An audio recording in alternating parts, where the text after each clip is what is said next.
We now have Justin's reply, and a lot of people are still trying to figure out this 47.1 law. I know you've even looked more into it. It's new, but all of that relevant info that Justin's put out and the evidence and the context and her using sexy, et cetera, all can come to play. I mean, we have now evidence now where Ryan Reynolds is seemingly admits that his 7-year-old daughter was cast as kid pool. So here it is, guys. Poor guy. Our fight isn't with hey, you. When I want your opinion, I'll take Wolverine's dick out of your mouth. That's kid. Guiltily, that is my daughter, Inez. I'm so sorry we have to admit that. And saying, suck Wolverine's D off. And then the director's laughing. Yeah, she didn't even really want to do it, and we forced her to do it, and there were 400 versions of it. Many of us are watching that going like, my God, that's horrific. But sexy was the line for Blake. What if everything you thought you knew about Blake Lively's lawsuit against Justin Baldoni was a lie? The media painted one picture, but the text messages, transcripts, and court filings tell a very different story. In this exclusive expose, we uncover the shocking truth behind the legal war that is Hollywood insiders whispering. Employment lawyers are now siding with Baldoni, claiming he may actually have the stronger case. And Blake's suspicious absence from set, while she was spotted at 7 Taylor Swift concerts, might just be the damning evidence that flips the entire narrative on its head. All of that relevant info that Justin's put out and the evidence and the context and her using sexy, et cetera, all can come to play. I mean, we have now evidence now where Ryan Reynolds is seemingly admits that his 7-year-old daughter was cast as kid pool, saying, suck Wolverine's D off. And then the director's laughing. Yeah, she didn't even really want to do it, and we forced her to do it, and there were 400 versions of it. Many of us are watching that going like, my God, that's horrific. But sexy was the line for Blake. Can all of that come into play? And do you think? I don't think it'll come into play at trial. I think there's not enough of a connection between what Blake and Baldoni and Blake were doing. I don't think it's enough of a connection versus what ended up being decided on another film between 2 other people, even though one of them is kind of related. I think the judge will say that's too prejudicial because the reaction you and I hear is that, well, what does that really have to do with what happened between Baldoni and Lively? That's my opinion. Judges are very guarded with regards to things that are too emotional for people to forget what they're really supposed to be concentrating on. Fair enough. But her saying sexy to Justin earlier, absolutely connected and relatable. Yeah, for sure. Giving that's what's so weird, because even as Dina was saying it, I do feel like a set on a movie is a different employment. It's like it's a different work. Like I've been there. I worked on a set of a Playboy TV show as the caterer way back, and it was clear the rules were different on that show than others, right? Because there's people walking around without any clothing and stuff. Like this industry is different than, say, a bank. So will the judge and jury be able to factor that into this claim? Yes, if the lawyers bring out that narrative. Also, another thing, and I don't mean to open up this can of worms, but there's a lot of, if things are related to what's called the creative process, for instance, a comedian in a writer's room saying things that are offensive, but it's part of the creative process for the show, that is actually protected speech under the First Amendment, but they haven't even got here. What if the wholesome family image projected by Blake Lively and Ryan Reynolds is nothing more than a calculated smokescreen? Behind the viral Instagram posts, picture-perfect talk show banter, and charming anecdotes about parenting lies a disturbing pattern that Hollywood insiders say reeks of manipulation. According to multiple sources close to various productions, the Lively-Reynolds power couple may be using their children, not as doting parents, but as tactical pawns in a ruthless behind-the-scenes power play.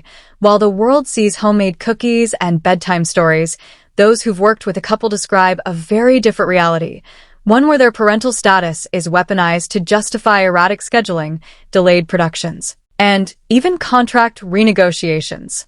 One production insider put it bluntly, they've mastered the art of using family obligations as leverage to control their work environments, and they know exactly what they're doing. A particularly damning text exchange between Ryan Reynolds and Justin Baldoni underscores just how strategic these so-called family emergencies might be. When Baldoni reached out with what sources say was a friendly, non-confrontational message, Reynolds responded not with logistics or details, but by immediately bringing up his children's health. At first glance, it seemed innocent.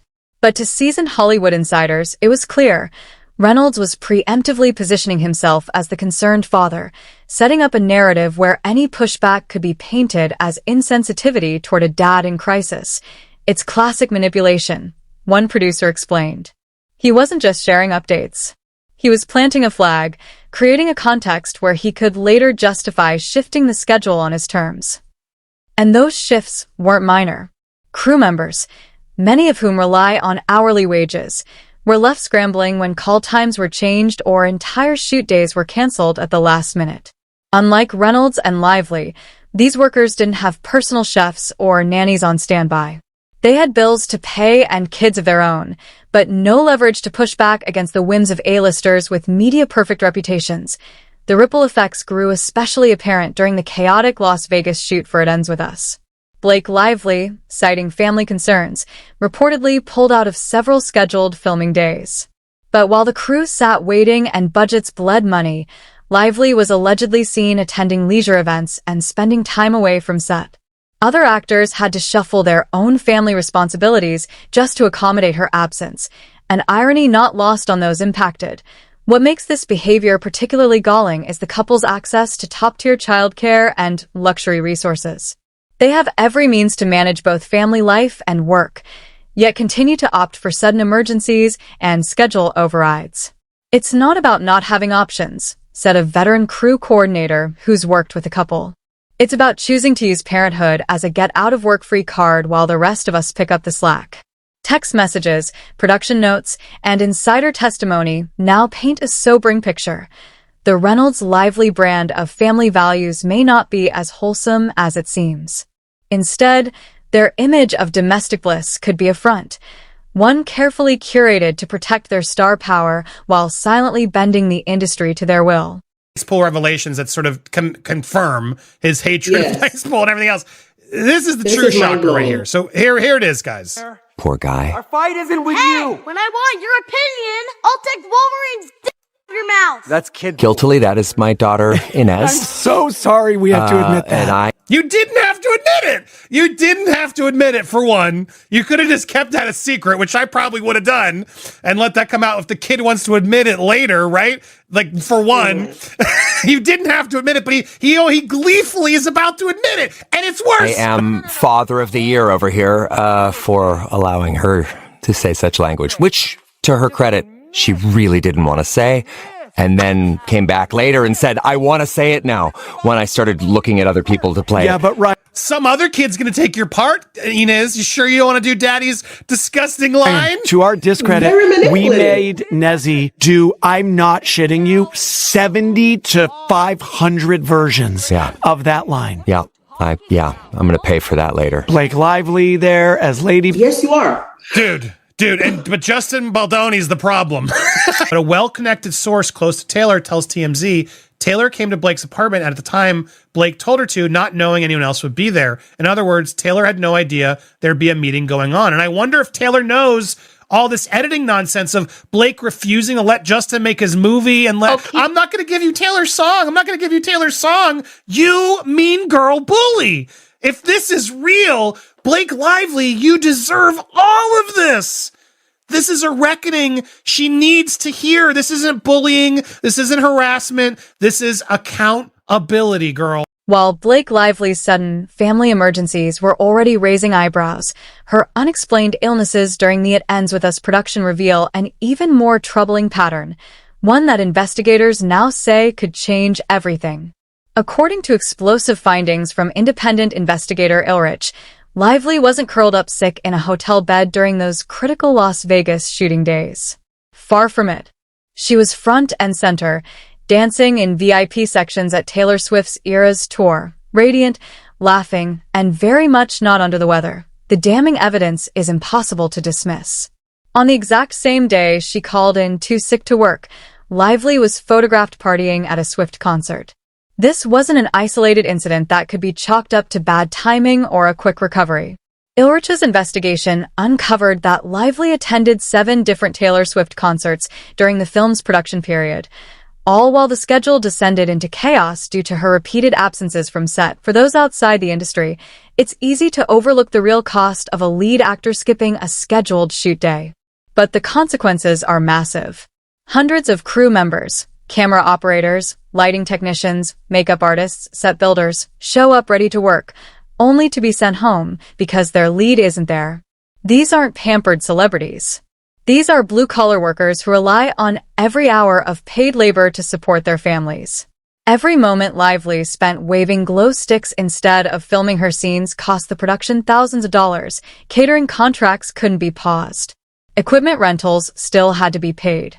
Location permits couldn't be postponed at the last minute. Meanwhile, crew members were left in limbo, many unsure if they'd even be able to cover their bills that week. The financial fallout rippled through every department, compounding with each sick day that turned out to be a party night. What makes this situation even more egregious is the sheer disparity between Lively's claimed condition and her actual behavior. Social media posts show her glowing, energetic, and posing with fans in luxury concert suites on the very day she told producers she was too ill to perform. The contrast is jaw-dropping, and then there's the childcare excuse. According to sources, one justification Blake offered for her Vegas no-shows was the difficulty of arranging care for her children. But with a net worth estimated in the tens of millions, that reasoning doesn't hold up. She has the means to fly in nannies, book family suites, or hire elite professionals to assist on site, options most working parents could only dream of. Instead, she appears to have chosen Taylor Swift over professional responsibility. This behavior, insiders argue, reveals a deeper pattern. It's not just about flaking on a few shoot days. It's about creating a production environment where her personal enjoyment was consistently prioritized over contractual obligations, and where hundreds of others bore the consequences. The timeline doesn't lie. When she was needed on set, she was too sick. When Swift was performing, she was front row. These weren't coincidences or misunderstandings. They were calculated choices, and the people paying for them weren't fellow celebrities, but the everyday workers who make Hollywood run. Those clips that just really shows the manipulation behind Blake. Not only did she steal this movie from Justin in post, which is clear, and took this rough cut, she went to stream it at this book con, and it seems like, judging by this clip, you tell me, even Sony wasn't involved in this. Listen to this. Brandon hasn't seen it, so we're going to sit through it. We just manifested that. But and just know, it's literally, this is not a bit. It's literally not done. So to be honest, what really happened is we were like, we're going to show the movie, and the studio was like, no, you're going to show 20 minutes. So we're like, no, we're going to show the movie. And they're like, it's not done. And I was like, they don't fucking care. Let's just show them the movie. Because you're going to go again, aren't you? You're going to go watch it in theaters too. I don't know. Don't you guys care that the movie be finished and that Justin's take be finished? Look at this. Colleen, Brandon, Blake. Where's Justin? Why was Justin not only she's not allowed to be in any of these interviews, but then she's out there stealing hard drives. That's what she did here to go spread the word on this movie. Twice. And they were like, it's true. They're like, if everything's not perfect and it's not done, and what if we're going to change things? I was like, these are the people who authored the success of the book. You guys are what matter. And you guys seeing the movie is so important to us. So we're so excited to show you guys. You brought us so many gifts. Way to take over, Blake. Literally just took it from him. This movie, this book, you mean, that Justin found first, that Colleen told him to star in, that he oversaw with his production company for all this time, and you just took it over. Today. We did. I know. Also, last one, we're going out with a bang. But honestly, you guys, y'all are the only audience in the world that's going to see this cut. It is an early cut. I'm so fascinated to know which cut this was. Was this Blake's cut? Was anybody in this crowd that saw this cut? Can you please reach out to me, hit me up, or Kim on socials, or you can reach out popcornplanet@gmail. Please don't spam me with other news links. I get plenty of those. But if you're an insider with info, you can hit me up. Blake Lively's alleged pattern of professional manipulation was only the beginning. Now, she's facing something far more dangerous. Undeniable evidence. The narrative she's carefully constructed around her harassment claims against Justin Baldoni is rapidly crumbling under the weight of new court filings, including a trove of text messages that tell a shockingly different story. According to documents just submitted by Baldoni's legal team, Lively continued to send him warm, even flirtatious messages in the days and hours following the very incidents she now claims were traumatizing. Let's rewind. When Lively accused Baldoni of harassment on set, claiming he crossed serious boundaries during the filming of It Ends With Us, public sentiment initially leaned in her favor. After all, she's a powerful Hollywood figure with a pristine public image, while Baldoni, though respected, was expected to get steamrolled. But instead of backing down, Baldoni is fighting back with precision, and his legal strategy may completely upend the case. At the heart of Baldoni's defense lies a dense archive of text messages that, if verified, deal a brutal blow to Lively's credibility. These aren't messages exchanged months later. These are immediate, real-time conversations in which Lively appears friendly, comfortable, even playful with the man she now labels as her harasser. Legal analysts say this is more than just inconsistency. It could be the linchpin of Baldoni's entire counteroffensive. Employment attorney Ron Zambrano, who's been tracking the lawsuit, points to something even more alarming. He suggests Lively may be exploiting post-Me Too legal protections not to seek justice, but to cover up a behind-the-scenes power grab. She might be regretting a conflict she helped escalate, Zambrano noted. If so, it sets a dangerous precedent for real victims of workplace harassment. But Baldoni's team isn't stopping at text message contradictions. They're invoking a powerful piece of legal ammunition, California Civil Code Section 47.1. Though obscure to the public, this statute could gut Lively's case from the inside out. It states that defamation protections do not apply to individuals who knowingly file false or baseless harassment claims. In short, if Baldoni's lawyers can prove that Lively had no reasonable basis for her allegations, the entire legal shield she's hiding behind vanishes. More provocatively, the court filings suggest Lively didn't act alone. Section 47.1 also refuses protection to defamatory statements made by an accuser's agents or co-conspirators, a not-so-subtle reference to Ryan Reynolds. Baldoni's team hints that Reynolds may have played a behind-the-scenes role in shaping this narrative, especially after early marketing efforts for the film drew criticism. According to this theory, Lively allegedly weaponized the harassment claims to take over creative control, steering edits, messaging, and publicity in her favor. Legal experts are now saying Baldoni's evidence presents a serious challenge to Lively's version of events. Between the timeline of friendly, post-incident texts, corroborating witnesses from the set, and the strategic invocation of 47.1, the case is shifting fast, and it's no longer looking like the slam dunk Lively's team expected. Dude, but Justin Baldoni's the problem. It's like I can't get over the hypocrisy. How do you react? You have kids. I have kids. Look, sometimes they say a bad word. It is what it is. We laugh. But I would never want my kids to be talking about sucking some C word of Wolverines in a movie at that age. I do everything I can to protect them from that range of topics because you want to keep their innocence as long as you can, right? Would you let your kid do that? The more disgusting part of it is because Ryan was not willing to be as fully honest as Sean Levy was, because Ryan goes, to her credit, she didn't want to do it, but then he snitches on himself and says, I pretty much told her I'm going to give your role to somebody. She said, Daddy, I'll do it. Then Sean Levy says, oh, to our discredit, we made her rehearse that line 70 to 500 is probably an exaggeration. One time is too much.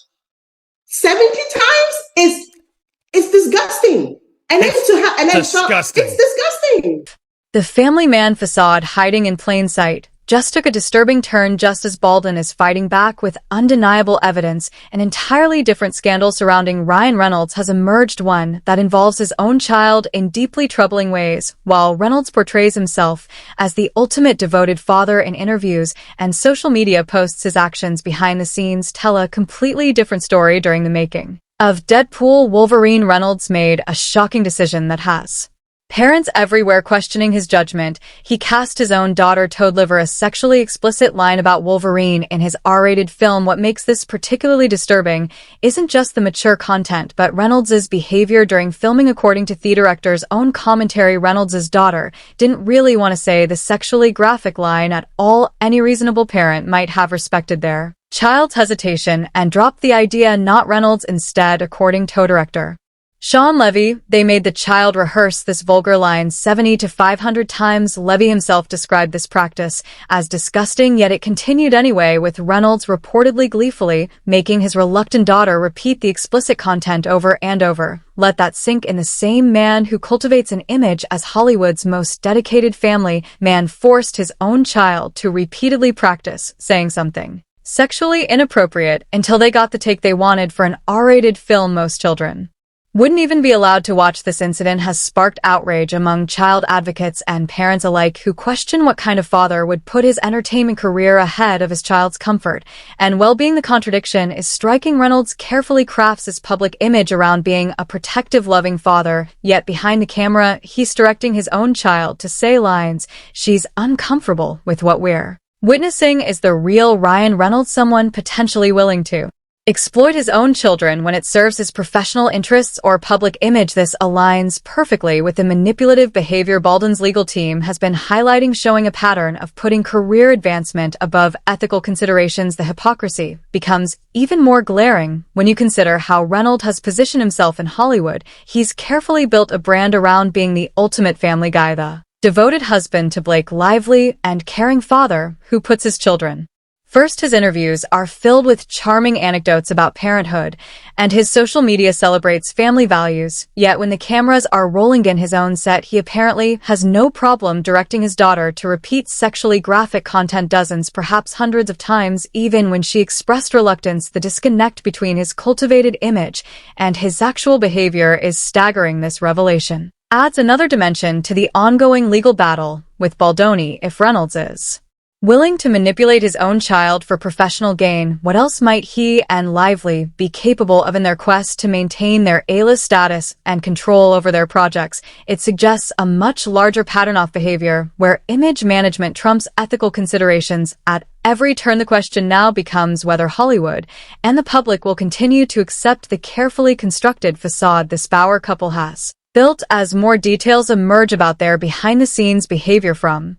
schedule manipulations tossing their children as both excuses and props. The perfect image they've cultivated is rapidly unraveling. I'll have Justin's reply, and a lot of people are still trying to figure out this 47.1 law. I know you've even looked more into it. It's new.